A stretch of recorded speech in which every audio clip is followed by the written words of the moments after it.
Welcome, podcast listeners. You are here with your host, Mr. BudgetPedalChap. You are also joined by Mr. Matt Quine. Say hi, Matt. Hi, Matt. Yes. It is episode number 207 of the Fret Talk podcast. It is considerably less warm than it was last time, so yeah, you're gonna get a lot more comfortable. A lot more comfortable. I mean, don't get me wrong. I'll get a little bit of a sweat on because it's quite a small room and the lights are. I mean, lights are lights, aren't they? Yeah. But last week it was uncomfortable. I think is the word, isn't it? Really. Yeah. So we hopefully going to be a little bit more comfortable this week. How are you, Matt? How are you? I mean, it's not been long since we last spoke. So yeah, not bad at all. Enjoying the fact that for the last 20 hours I've been not dying of heat exhaustion. So yeah, feeling like a dog in a car. I literally went in the sea yesterday to cool down. Yeah, yesterday. Literally went in the sea. You just walked. All of your clothes are like office attire. I need to cool down. Not quite, but I was in denim shorts and I was still wearing my trainers, and I was just like, do you know what? I've got white boxers on, so I'm not taking these shorts off. But fucking hell, I'm getting in the sea. That's a done deal there. I did that a couple of weeks ago actually, with because we've got a little paddling pool in the back garden, which absolutely paid for itself over the past couple of weeks.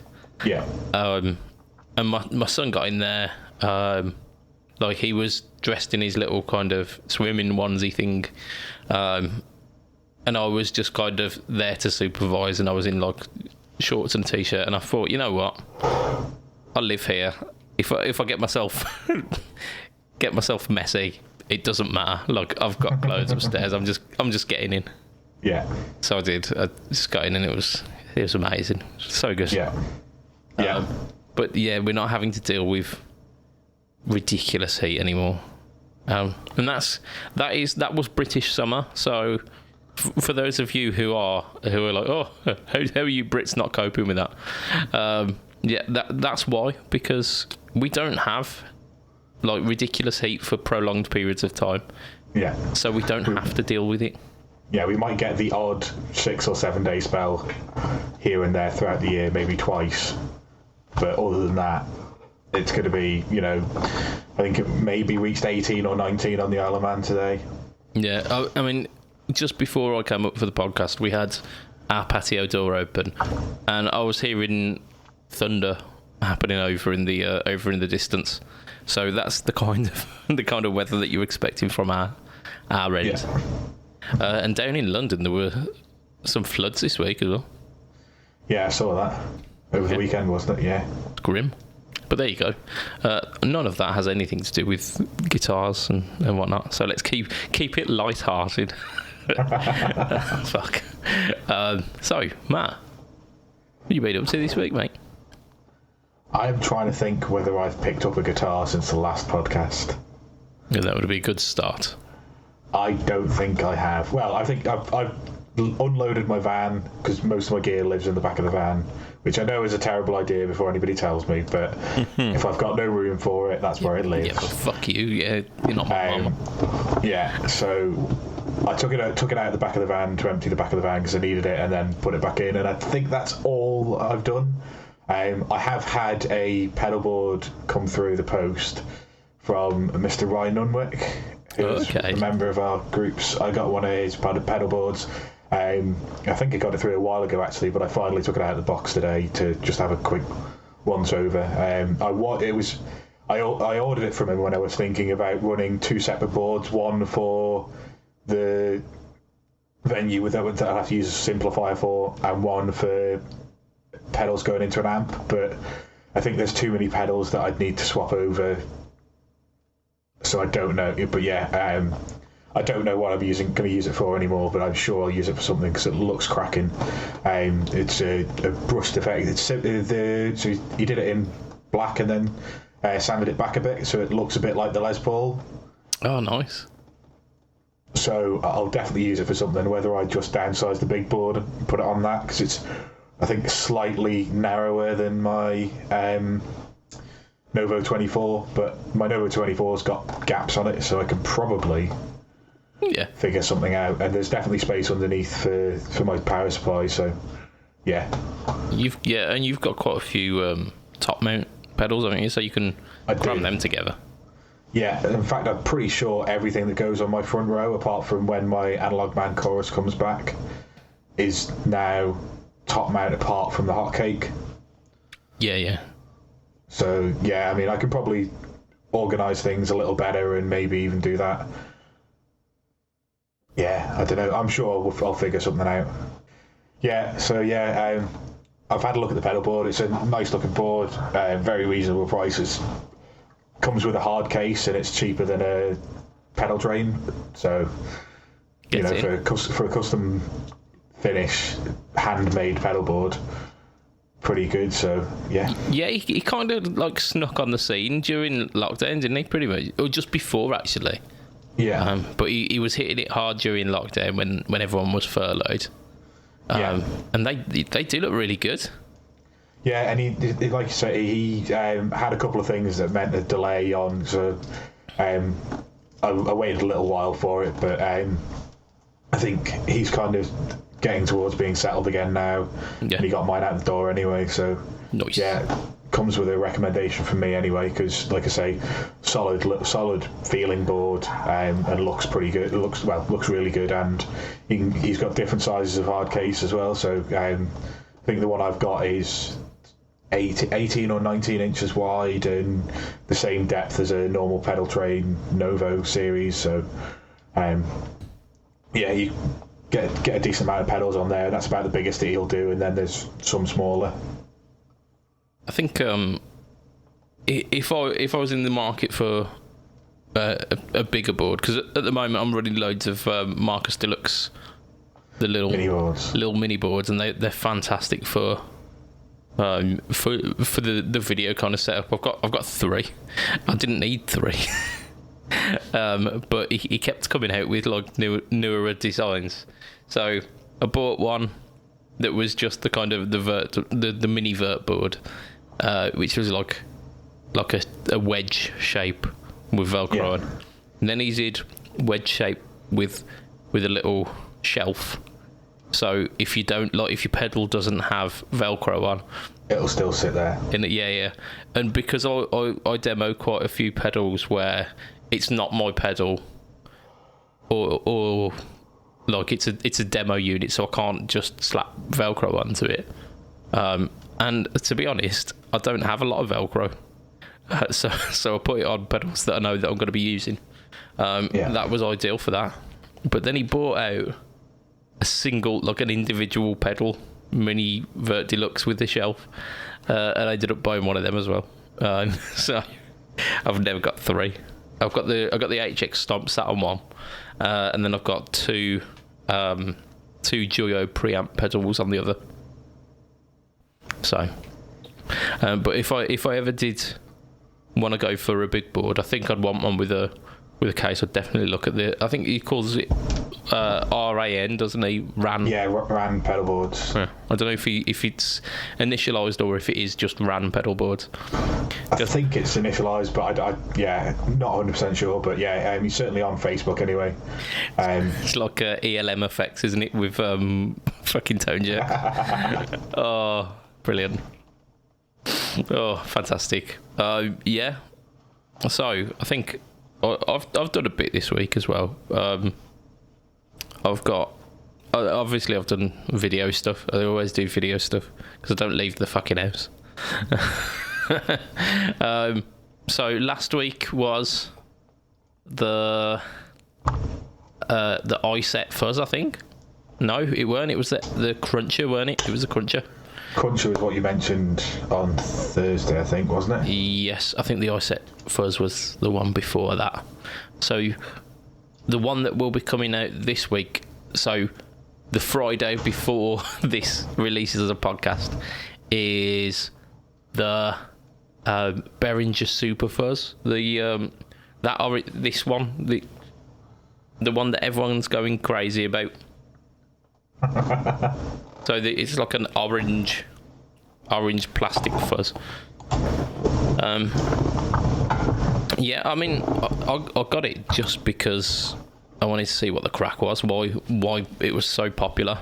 I almost kind of resigned myself that it wasn't going to be my thing because it seems to be popular amongst kind of doom and sludgy kind of genres.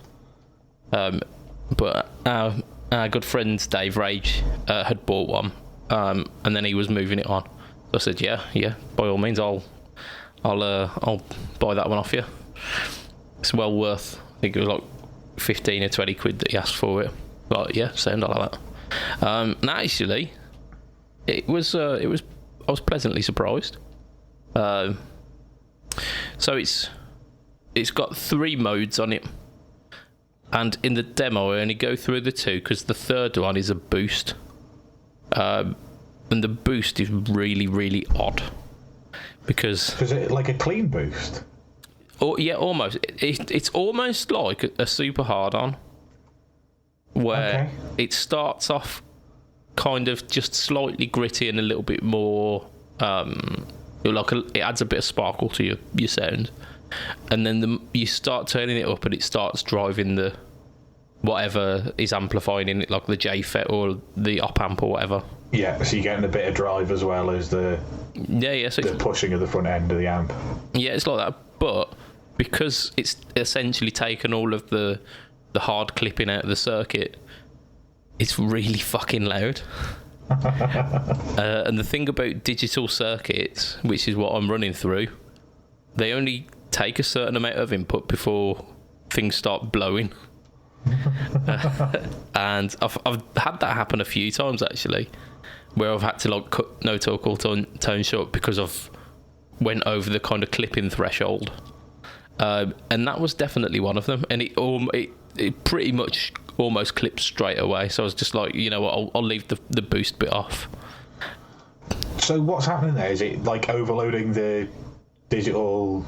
Yeah, the input components? So it's overloading the input of the HX Stomp because it can only take a certain amount of volume going in, I reckon.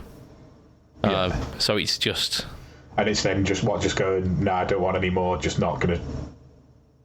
Well, so what you end up getting is just like a blown out digital signal, like when you get a preamp on a mixer and just turn it up, you end up getting that horrible kind of muffled distortion, which doesn't sound any good. And because the whole point of these pedal demos is to kind of look at the audio fidelity of the pedal itself, it's really unfair to then show, oh, this is what it would sound like apart from when it blows a signal. This isn't what it sounds like at all. So with pedals like that, the only way to do it really is running through a real amp. I mean, there's probably some settings that I could use in the Stomp that would do that. But the way I've got it set up, it basically just blows the input. And that's the last thing you want to do. Yeah. I mean, it's not actually doing any damage, or as far as I can tell, but it's overloading the input, so it doesn't sound any good. But like the first 2 sounds, you've got fuzz 1, fuzz 2, and then you've got boost. And it's got 2 controls. It's got a treble and a bass control, and obviously you got your gain and your level as well. When you're on the boost channel, the level control is disengaged, and the gain acts as the kind of the boost. But for the other 2, it's basically, the first one is quote unquote mid hump fuzz tone, and then the second one is mid scooped fuzz tone. So it's the same fuzz characteristic, but with 2 different kind of EQ options with it. And you do get a really, really different fuzz tone. So it's quite usable anyway. And there's a way that you can kind of wedge between the 2 to get them both. It's like a notch thing, and you've just like got it between the 2 without going into either notch. Yeah. So a lot they did with Stratocasters back when Stratocasters were new, where you could notch Yeah. the outer face tones. Yeah, and that's a really popular thing that they do with these, is that they notch between the two, so you can kind of blending between the two sounds. I didn't play about with any of that because I wanted it to be a succinct demo. Yeah.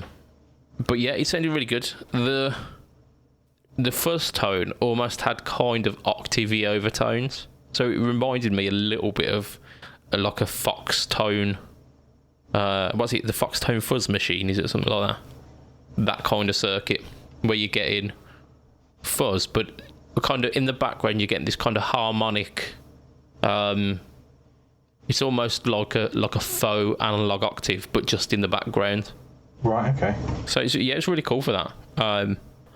And I can understand what, like, where people are using it to get like doomy, sludgy filth noise. So yeah, I mean, it's pretty cool. Again, like, the drawbacks of the Behringer pedals is that the switches are essentially just like a tiny little digital switch rather than a clunky mechanical DP DT. Is it the double pole double throw? No, it's not, is it? No. Triple pole double throw, maybe. Or double pole triple throw. It's one of the two, isn't it? Yeah, it's that. Two of one and one of the other. Three of the other. Yeah, so you've got nine lugs. Yeah, the kind of the industry standard for most guitar switches. They don't have that. Mind you, Boss pedals don't have that as well. They have like tiny little. Yeah. Almost like digital electronic switches, and the cases are made out of plastic. And although I've never broken one, it just doesn't fill you with as much confidence as a metal enclosure does. Yeah, and you could see how one could get damaged a lot easier than a metal enclosure. Yeah. But then, like, the on the plus side, that brings down manufacture costs, and they are still pumping them out for like 30 quid, I think, which is fine. So, like, swings and roundabouts, I think. Yeah, it's, as far as I'm aware, it is a shameless FZ2 copy, and as far as I'm aware, because I've not tried the FZ2, but it's quite quite an accurate recreation of it. So there you go. Saves me however many £100 on a vintage FZ2, because I don't think I'd be buying one.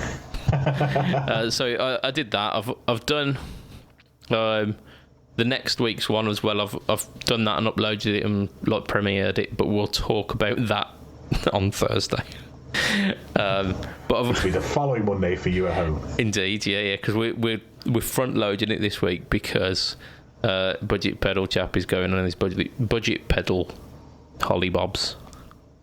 I know, terrible of me, but because we are consummate professionals, we didn't want to leave you lovely listeners without a podcast, so we're putting in the time. So I've done some like little bits of video work, which might, if I can get around to it this week, because I am tight schedule wise. But I've done a little bit of work on the full video for the Xander Surplus, and that was a little bit of the reason why I was a little bit late today. I've done the no talk all time for it, and I was kind of doing the pre-render of the video where I'd like put the audio from the stomp with the video that I've recorded, like ready for when I'm going to add like the titles and all of the kind of the text and the crap, just because it'll save me a bit of time if I do like a pre-render first. And because this video is such a girthy video, I'd done it like 2 hours before we needed to start podcasting, thinking, yeah, that'll be a like well enough time. 17 minutes of video should be able to go in 2 hours, and we were on the minutes. So it was a girthy bit of video, but hopefully, so fingers crossed, that by the end of this week I can get maybe the pedal boards of Doom, like full surplus video done, and then the following week should be the no toggle tone of the surplus. And the reason why it was so it's such a big video is that diode clipping selector. Like for most pedals, you've got like one or two settings, and each setting you go through the controls.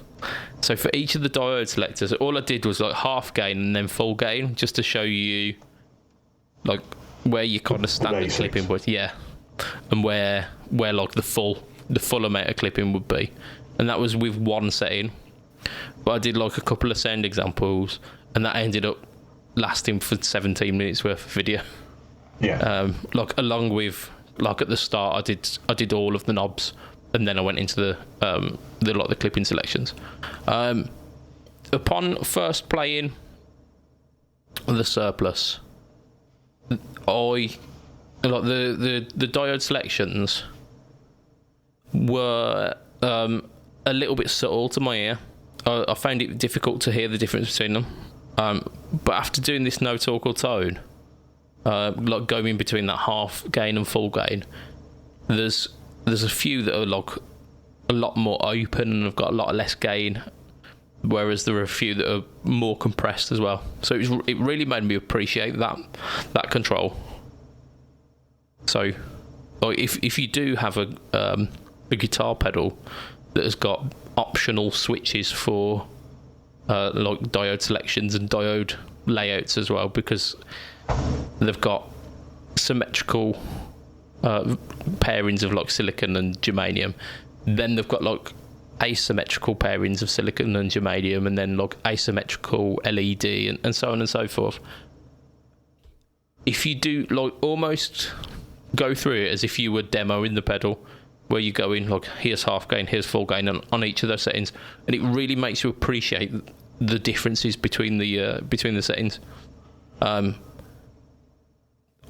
think I preferred when we got onto the asymmetrical sides, and especially the LED one, because it's a bit softer and it's a bit less gain, and I was really enjoying that, because I've grown up a bit. I think I don't need as much gain as I used to.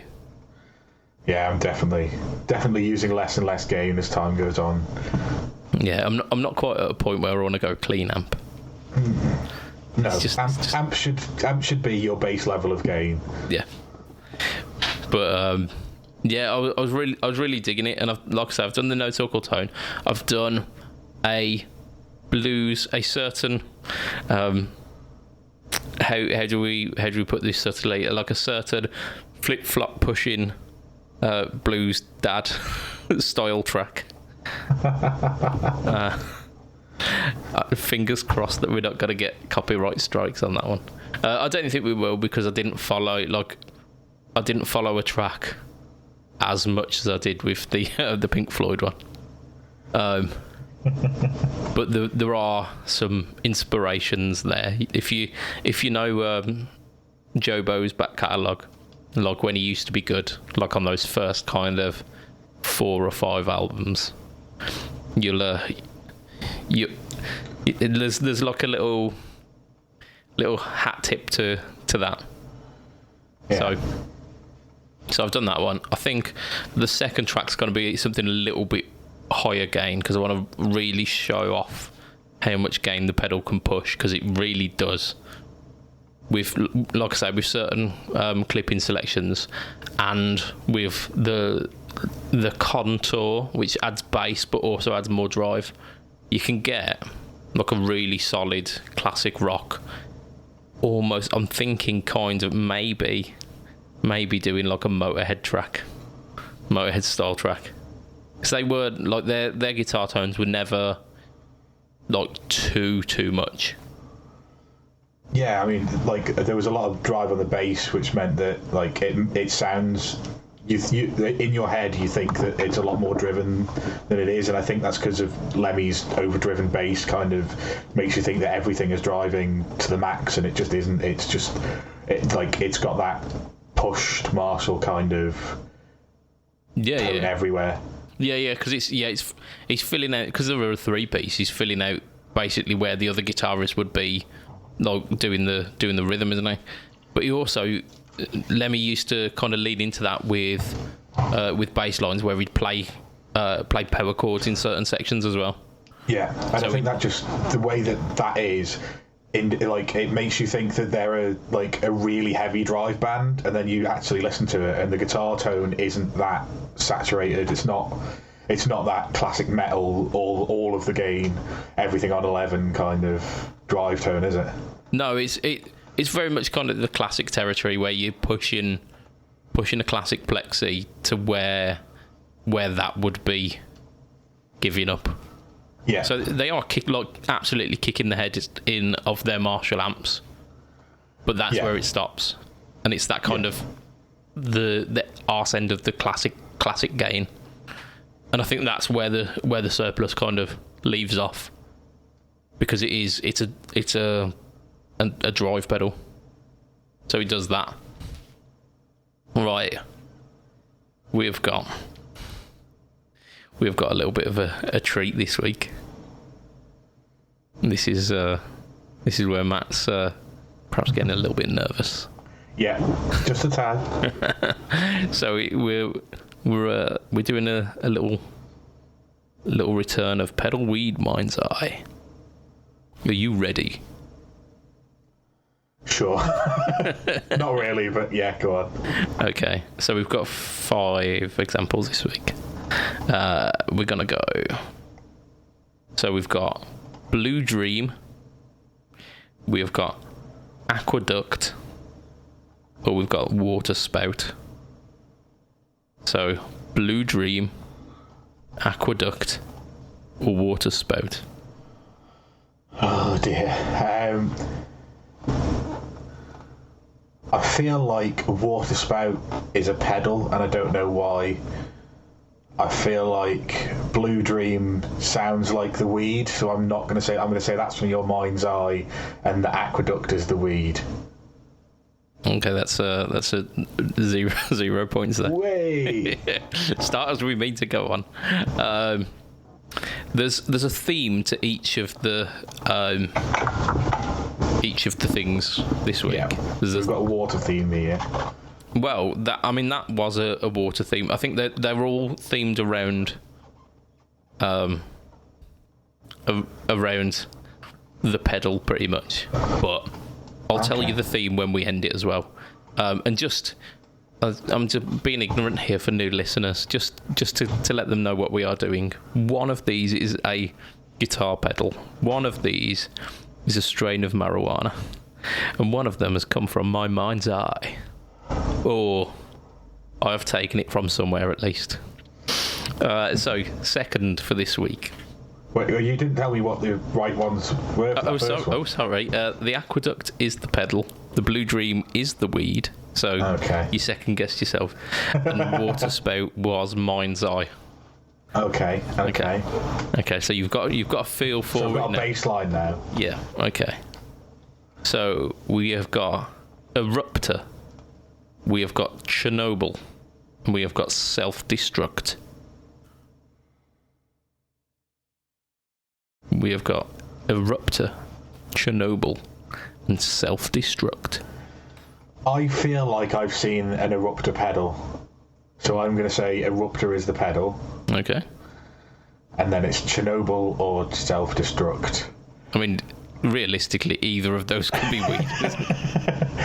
I feel like they wouldn't call a actual type of weed Self-Destruct. I mean, I know Chernobyl is ridiculous as well, but I'm going to go with Chernobyl. And you've got full points there, yeah. So the Eruptor is the pedal, the Chernobyl is the weed, and Self-Destruct is my mind's eye. All right, okay. We've got your next one. Well done for that. Swords Dance, Hummingbird, Ingrid. So swords dance, hummingbird, Ingrid.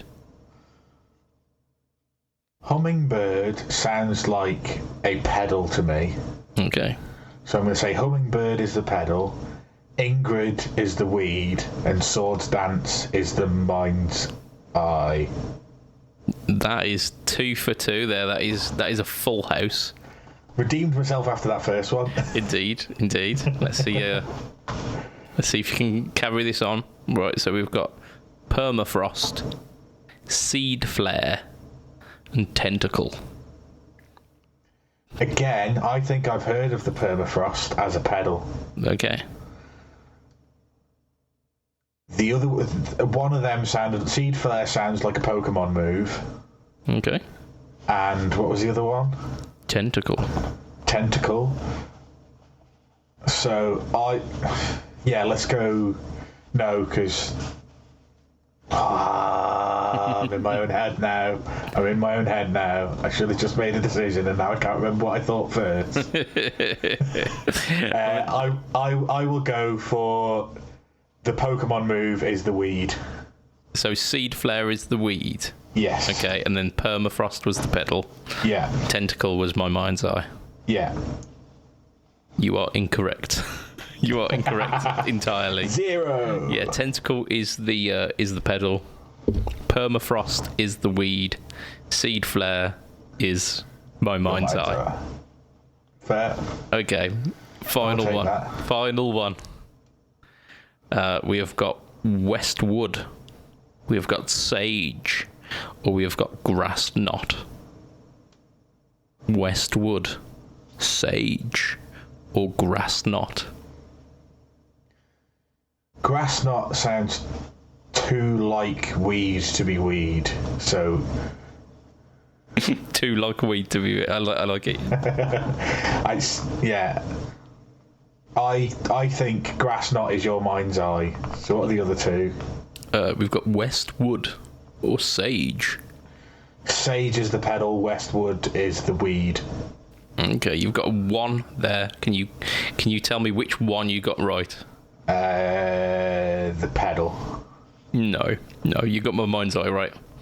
And you were quite perceptive there because you cottoned on to almost the mind's eye of this week. So all of the mind's eye have been Pokemon moves. So water spout, self-destruct, sword stance, seed flare, and grass knot, all Pokemon moves. Okay. So there you go. But yes, you were correct. Seed flare was seed flare is potentially the most obscure of the Pokemon moves there. Well, it sounds like an Ivysaur or a Venusaur. No, it was a legendary that had that and exclusively had that. Whereas grass knot is a pretty standard thing. Sword stance is again a pretty standard thing. Self destruct.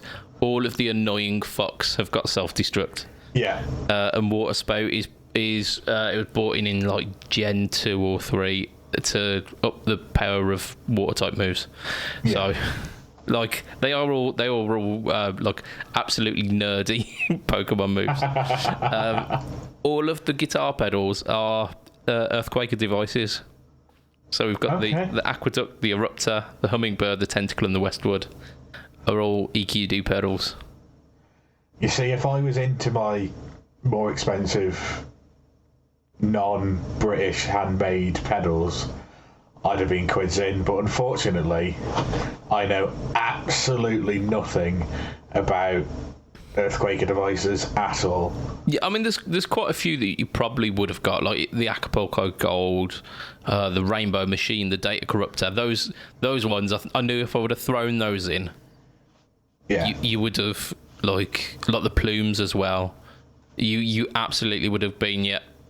But these ones sounded a little bit weedy. Yes, they're very obscure. I purposely chose weeds that matched the pedal. So, hats off to you. I think you definitely get a win for that one.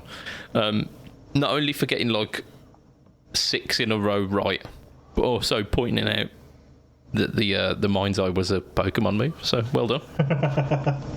Yeah, I don't know whether I've heard of that Pokemon move or whether it sounded enough like what you'd imagine a fucking an upgraded Bulbasaur to do. Yeah, and like some of these Pokemon moves do sound a little bit weedy as well, like Grass Knot. You could definitely imagine a weed strain being called Grass Knot. But that was almost too much like a weed. Yeah. That's why I didn't go for that one. And like self-destruct, the only reason I didn't choose that as the weed was because I don't think you'd call weed self-destruct, because I think it's just too on the nose. Proponents of weed wouldn't allow it, and I think if it was going to be a medical strain, they're probably not going to call it self-destruct. I don't know, there's some pretty fucking like terrible names for it, but there we go. I think rather than going straight to Summer Dam news, we're going to go for one or two questions. I think we're going to go for Dan Montgomery's how many pedals do you own in total now? Do I have to actively work it out, or can I give a rough number? I mean, rough number, yeah, because if it comes down to like how many have I actually got, because all of my guitar pedals are in this room, and even though I can see most of them, I wouldn't be able to give you an estimate. I would say in the region of 35 to 40, maybe 45, because I sold a lot quite recently. Mm-hmm. I would guess. I was going to go for 55 plus here. I mean, the issue is that I've got some that are in half states as well. Like I've got PCBs that are populated and need to go in a box. I'm not counting any PCBs that need putting together. I'm also not counting ones that I've put together that don't function properly. Oh, yeah, because that is... So, it's essentially just a weight at the moment. Yeah, so but if I put together all the PCBs that I've got and fix the ones that are not working, I'd be over 50. Yeah. I'd be pretty confident of that. I've just had a look around my room, and that's not all of the pedals that are here. And I'm pretty sure I can see 50 just now. Yeah. So I'm probably pushing 75. That sounds like I've got a problem. Like saying it out loud and actually totting up how many I've got. No, I mean, like, it's your hobby though, isn't it? Like, would you say to it, like, I imagine if you added up the cost for all of those pedals, and don't do it because I'll just depress you, but yes, you know, you're probably getting towards, I don't know, $4,000 for 50 to 60 pedals, because you'll have some expensive ones, probably maybe not even that, maybe only $3,000, but like you know you've got a fair amount there. But then if you take into account that you've been playing guitar for 15-20 years at this point, and if you were a golfer, you'd be paying £1,000 a year in green fees, or if you were a sports car enthusiast, you'd spend $3,000 a year on your racing license and your cheap MX-5 or whatever you're racing, or whatever your passion is. You tend to invest money into it that you're not going to see a return from. So, like, it does sound like a lot, but it's not like only a thing that guitarists do. Like, everybody pumps money into their hobby. I like the fact that you're enabling it. This is just chef's kiss. I think there's a lot of, like, online anyway.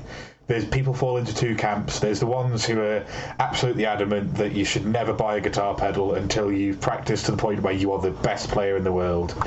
And then there's everyone else that just goes, you know what, if you like something, buy it, if you can afford it.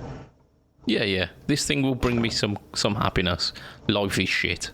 So this thing will bring me moments of happiness in a pretty terrible existence otherwise. So, why the fuck not? Yeah. So there you go. Dan shakes fist. Stop making me face my own mortality. And let's not even talk about the guitars as well. Like, there is definitely there's definitely $4,000 worth of stuff just kicking about, but then there's camera gear and there's laptops and there's yeah. No, sorry, I was just talking just in pedals alone. Like, yeah, don't talk to like I totted off at one point. Like when I do my insurance thing every year, I tot it up and I go, oof. Yeah. And if I had to buy that new, that's gone up in price. Oh dear. Yeah. Yep. So yeah, there is that. Let's do a bit of news. Let's do a bit because we're at 40 minutes. So Summer NAMM has wound up. It wound up a couple of weeks ago, I think, by this point. But we're scraping the bottom of the news barrel. So we didn't mention the J Mascis telly. I think we might have mentioned it in passing actually, but we'll give it the time that it deserves. So we've got J Mascis telly. It's in bottle rocket blue, which, for those uninitiated, that is basically sparkly flake blue. Yeah. Yeah, it's quite a decent colour. It's also got like an anodised kind of silver or like grey pick guard. I think it says anodised chrome. It said on the website. Well, there you go. It's like a matte finish chrome, isn't it? It's not like a mirrored chrome.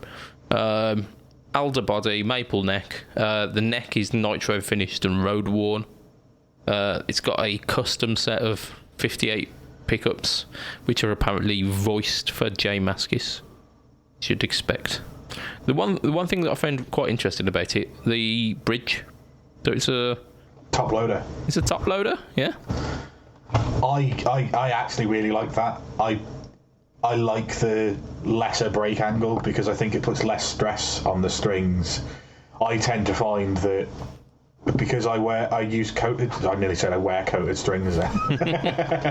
Because I use coated strings, actually they don't dull enough before they've worn out at the bridge, so they tend to break on me. Yeah. Unless I realise that, I've had these strings on for 3 months and I've had 10 gigs, maybe I should change my strings. The only thing, occasionally I'll notice that my intonation starts to go a little bit haywire because the strings are getting old. Yeah. But yeah, quite often I will play strings right the way through so they break at the bridge, and it's always at the bridge, and it's not because they're sharp enough. I think it's just because that's the greatest angle that they're at. Yeah. And they've been played and played and played to the point where it's the point where the pressure, like the most pressure on the string it is, isn't it? Like, because you're constantly vibrating these strings. That's the point at where it's almost if you got a string yourself and you held it between your two fingers and then started wiggling it back and forth. Eventually, you'd wear the outer coating and it'd snap. And that's essentially what you're doing in a slightly less extreme way because it's only gently wiggling back and forth, but it is still it's that movement, isn't it?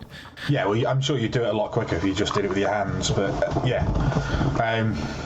I forget where I was going with it. Oh yeah, so top loader bridge, you're going to have a far less brake angle, so in theory the stress that you're putting on the string at that point is reduced. I tend to find that I snap strings on my Fender guitars more frequently than I do on the Gibson because I tend to restring everything roughly around the same time, and it just tends to be that like the Variacs or the Cabronita go before the Les Paul. Yeah.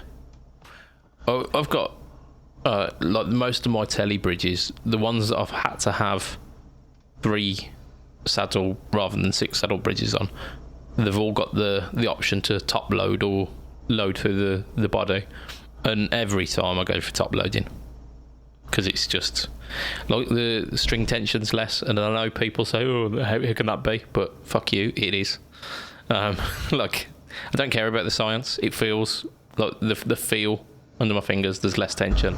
Yeah, I think a lot of people get hung up on the fact that the tension between the strings to make the note has to be X when you play that note, but as soon as you start bending stuff, you also take into account not just that string length, but also past the nut and past the bridge, unless you've got a locking system. Yeah. So actually, the things past the nut and past the bridge do make a difference if you're bending a string, which, unless you're a rhythm guitarist, you're probably going to bend a string at some point, even if it's just to add a little bit of vibrato.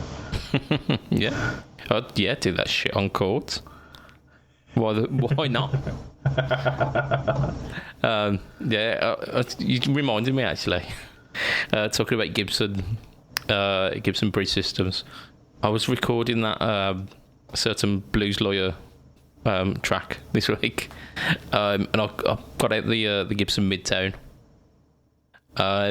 and the take that I do on the Midtown is mostly kind of lead stuff.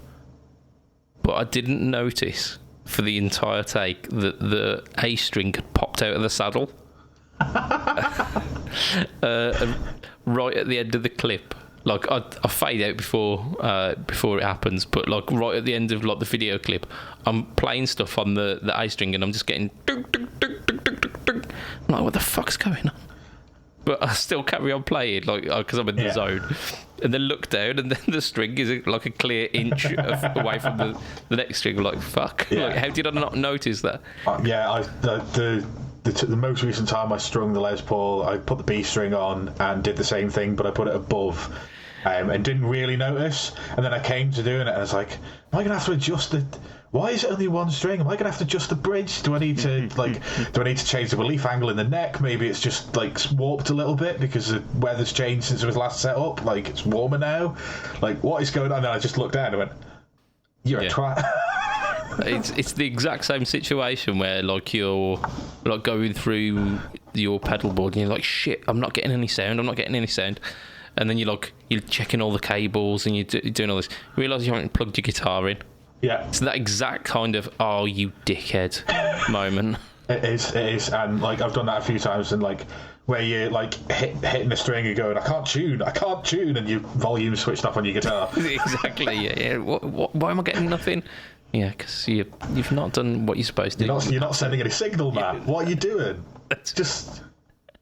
Fuck. And that's how we got the J Mascis Telecaster. But like... So go back to the J Mascis Telecaster. In terms of features, like Nitro neck is nice. Yeah. Top load and bridge is nice. I actually quite like the finish. Yeah, it's not bad. Yeah, it's kind of along the same lines as the Sparkle Strat that you got behind you, isn't it? Yeah, it'd be a blue, and I think the flakes are slightly smaller than... Oh no, those are small flakes. Yeah, so yeah, they're probably very, very similar kind of look. Obviously, that's got a fucking 8 layers of plastic over the top of it. Because it's not nitro, it's poly. But I imagine that the body's still poly because it only mentions the neck. Right. But I mean, even so, I'm sure it's the Squire. Like when I put the pickup, change the pickups in that and change the pick guard, I had to remove part of the body because they didn't make a Squire one in the colour I wanted that was HH. Yeah. I had to slightly modify the cavity so that I could get the pickups in, and I'm not kidding you, the clear plastic over the top of the top of the thing was probably 8mm thick. Fucking hell. I mean, they finished it. I don't know, they finished it within an inch of itself.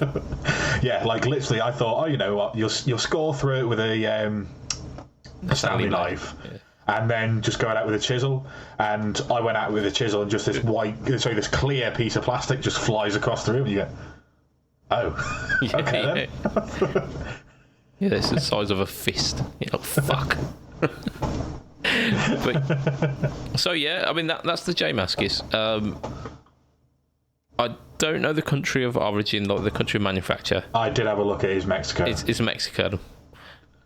This is where we get in the contention again, isn't it? Like, it is. Those features are pretty cool. It seems spec'd well, and the nitro finished neck is a great feature. They were doing a full nitro finished, like the classic series about 3 or 4 years ago. They were doing like a full nitro finished version for about £700-800. I think this is just nitro finish on the neck. Even if it is full nitro finish, they are asking 1219 for this. Yeah.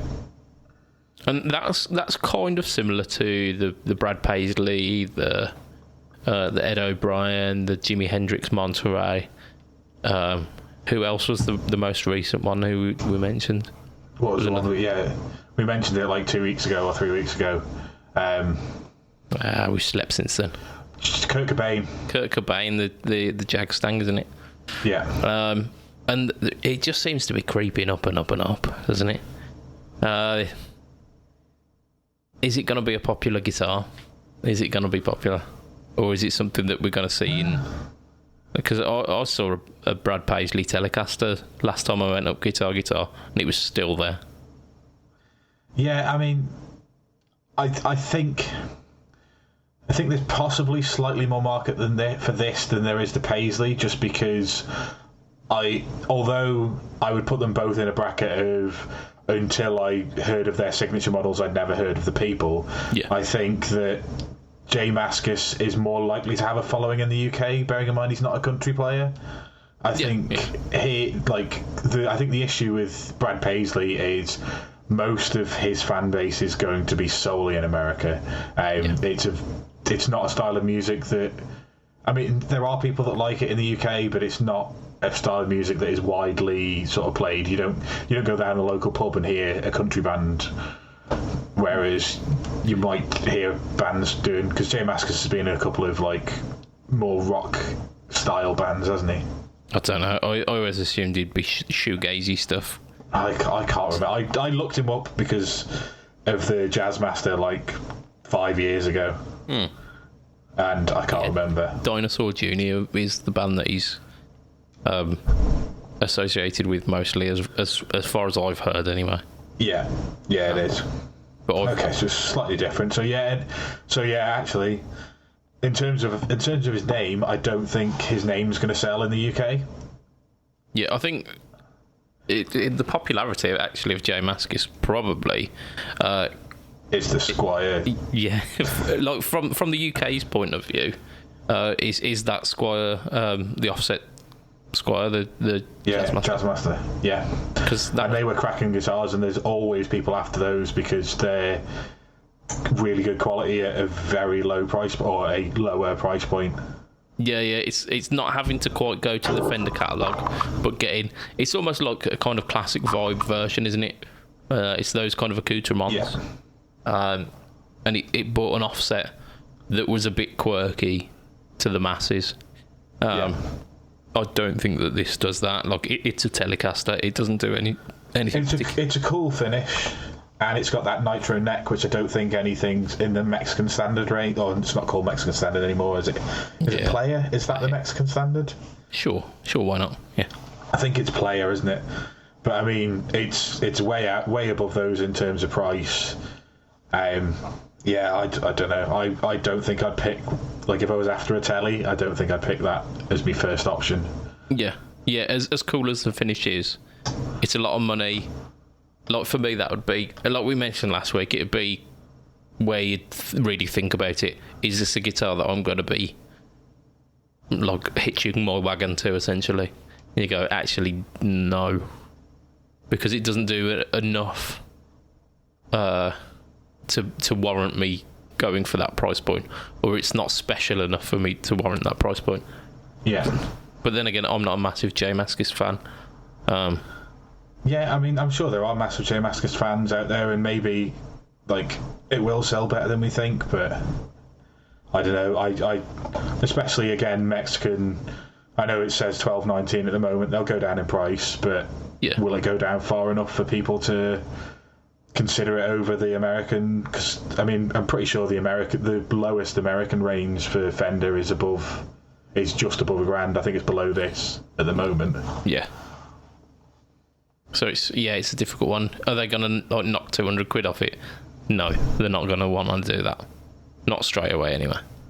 But yeah, I think it's one of those wait and see. We have been wrong in the past, but like I say, I've seen a Brad Paisley a couple of weeks ago, and they were out 2 years ago, 3 years ago. maybe, actually. So, there you go. Let's tackle another bit of... another question. Maybe we'll have time for a bit of one more news. Go on, we'll go. Javier Diaz. Which pedal companies disappoint you? Because I like this. It's not just being nicey. This. I struggle with this question, but actually, if we're looking at, I'm probably looking at it in a slightly different way. But if we're looking at pedal companies where I've tried their pedals and they just haven't spoke to me the way that most people talk about them. Yeah. And this is going to be controversial because everybody loves them. It's MXR. Carbon Copy. I just thought it was a bit naff. Yeah. Okay. And then, I've tried a couple of others. Is it Dynacomp? Yeah. When I was first looking at compressors, I actually thought the Moore Yellow Comp sounded better, and everyone raves over the Dynacomp. Yeah, the Dynacomp, it has that one squishy sound, doesn't it? Yeah, and it's not for me. And I've tried a couple more of their pedals. I've not tried a Distortion Plus, which actually I think is probably the one I'm most likely to like. Yes, but, you would like that one. Yeah, the rest of their range, it doesn't speak to me, or you think you're gonna like it and then you try it and they're iconic, but they're not. Even the Phase 90, that's MXR, isn't it? It is, yeah. And I've heard too many people just say there's better phases out there for half the money. And I know it's the iconic one, but that's me. I'm that guy. It's not just you. And there's a reason I ended up with the Phaser King that cost me £20. Yeah. If it does something similar and costs a third of the price, then and sounds 3/4 as good, then yeah. Because like I said, the vintage Phase that I ended up settling on doesn't sound quite as good as the Phase 90. But it doesn't have the volume jump, so it fixed the problem that I had with the Phase 90. I can get behind that. I think I like MXR stuff enough to say they're not disappointing.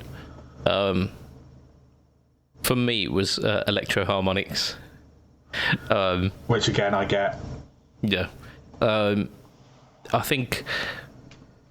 The reason why they disappoint me is part of the reason why I am impressed by them as well, because they're kind of shotgun approach to pedal releases, where they just throw everything out. It does mean that I've played a few Electro Harmonics pedals where it's been a bit noisy, and I thought actually if there was a bit more time and effort put into the circuit design of this, it might not be quite as noisy, or if you just spent a little bit more on the components rather than just using whatever you can do for cheapest, it might be a better pedal. The Crayon, I think I had that, and I had that for about 2 weeks, and it was okay.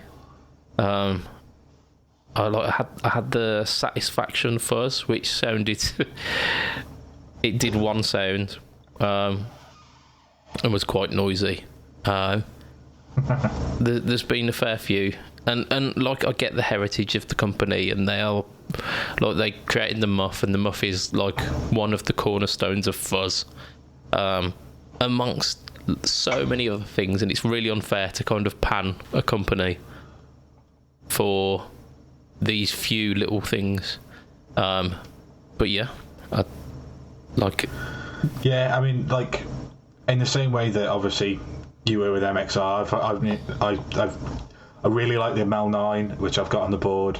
I think they're great for the utility stuff, like the expression pedal that I've got works great. It works both ways, so it's TRS and non-TRS, so it'll work with anything that's got an expression in, no matter which way it wants it. Oh, matron. And I absolutely love the Soul Food. I know a lot of people say, it's not a it's not a clone, but like at the end of the day, it was my rhythm drive for a long time because yes, it might not be a clone, or it might not be an accurate representation of a clone, but it was a good rhythm light drive. Yeah. I really got on with it. It had the top end in it, didn't it? Yeah, the only pedal of theirs I didn't really get on with was the East River drive, and I think it was. I was using it how I don't like Tube Screamers to be used, because at the time I didn't know it was a Tube Screamer clone. I just thought it was a drive pedal and it was new out, and I had 40 quid in the bank account, so I threw it on that. And I was trying to use it on its own. Yeah. And that's not how I use Tube Screamers, and that's not how I've ever liked Tube Screamers, so I don't think I was ever going to get on along with it like that. Yeah. Yeah, I mean, the Soul Food and the East River Drive, I've had both of those as well. And I've moved them along. Because I've just had things that did that better. Like, things that did the clon sound a bit better. Because, as you say, the Soul Food wasn't really clonny. It kind of can, but it's not really. It sounded better when you were like really pushing the gain and whatnot. Yeah. And yeah, the East River Drive, I did like that one. It's like a modded TS9, I'm to believe. Yes. But I felt like I've got so many other Tube Screamer variants, and I think it was the fact that I had a Bad Monkey, and that's like a TS9 variant with the bass control. And actually, this is more versatile. So I just thought I'll shift the East River. And I think maybe using the word, what was it? Disappoint. So maybe using the word disappoint was a bit strong, but it's just that kind of niggling feeling where I know that if there's an EHX pedal out there, sometimes I have to caveat it rather than just enjoying the pedal. Yeah. I tell you who I have been disappointed with. Donna, like those little mini pedals. Donna, I've tried a few of them. The Yellow Fall, people rave about that one. I didn't like it. Well, it worked in a very, very specific way.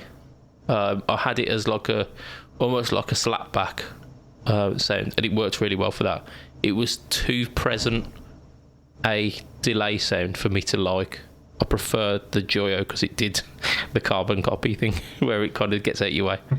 And when I used the Donna, I paired it with the Joyo on a longer setting, so you had like a really spacey sound. Yeah. But I found it was only very, very specifically. I did a Donna, I think it was the Donna Blues, and it was an okay Tube Screamer clone, but it looked like it was gonna be a blues driver. And that made you angry.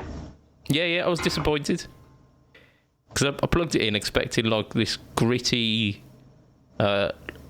just gnarly earthiness that you get from a blues driver kind of circuit, and I didn't. I got soft, smooth clipping, and I didn't want that.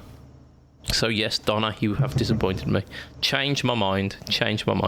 People, if you've got Donna pedals that you really enjoy, suggest them in the Facebook group, because I will happily like chuck a couple of quid at someone to pick one of those up, because they're floating around the marketplace always. So yeah. I'll happily like pick a few up to change my mind on that. And the same with the EHX as well, actually. If there are some EHX pedals that are like kind of sub 50 quid, because I'm not spending Mal 9 money, I'm not spending Ocean's money. Yeah. As much as they probably would change my mind. I don't think they would. I don't think it's that kind of the core of the EHX sound that I'm just let down a little bit by. We're at an hour and 5. I don't think we will do this last bit of news. We'll save it for next week, largely because during that last segment, one of my nostrils started leaking. And I'm finding it really difficult not to like have horrible sniffs through the audio. So I think it's probably wise to end the podcast there. Yeah.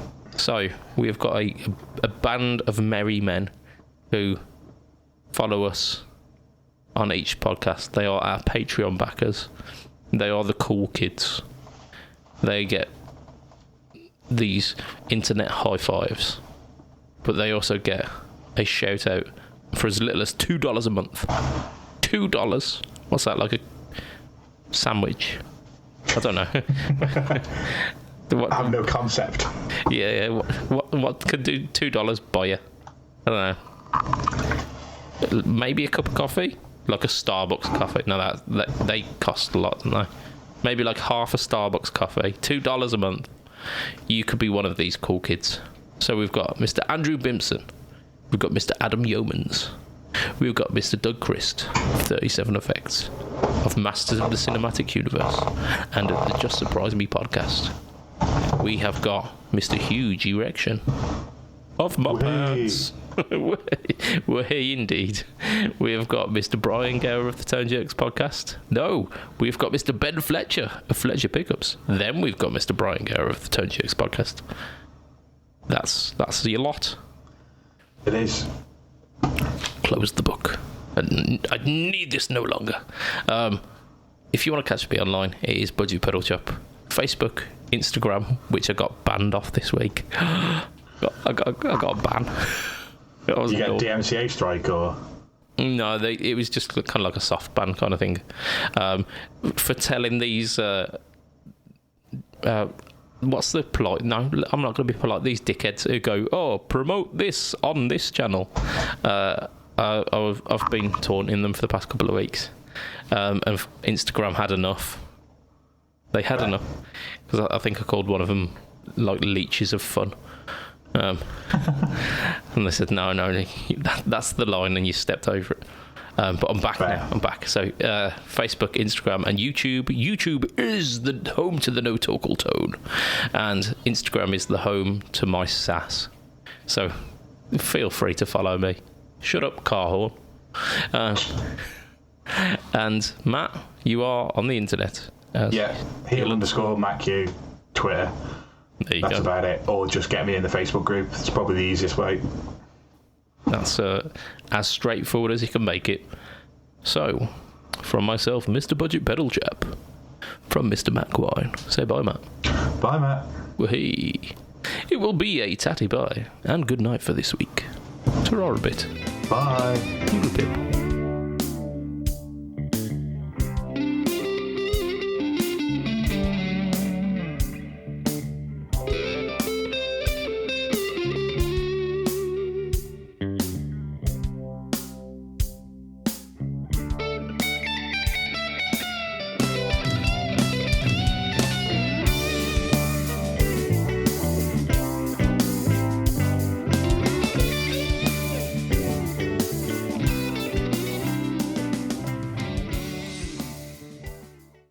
In a freak accident today, a photographer was killed when a huge lump of cheddar landed on him. To be fair, the people who were being photographed were trying to warn him.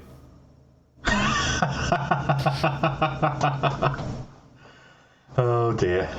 Perfect. I mean, yeah, it's exactly what it says on the tin, isn't it?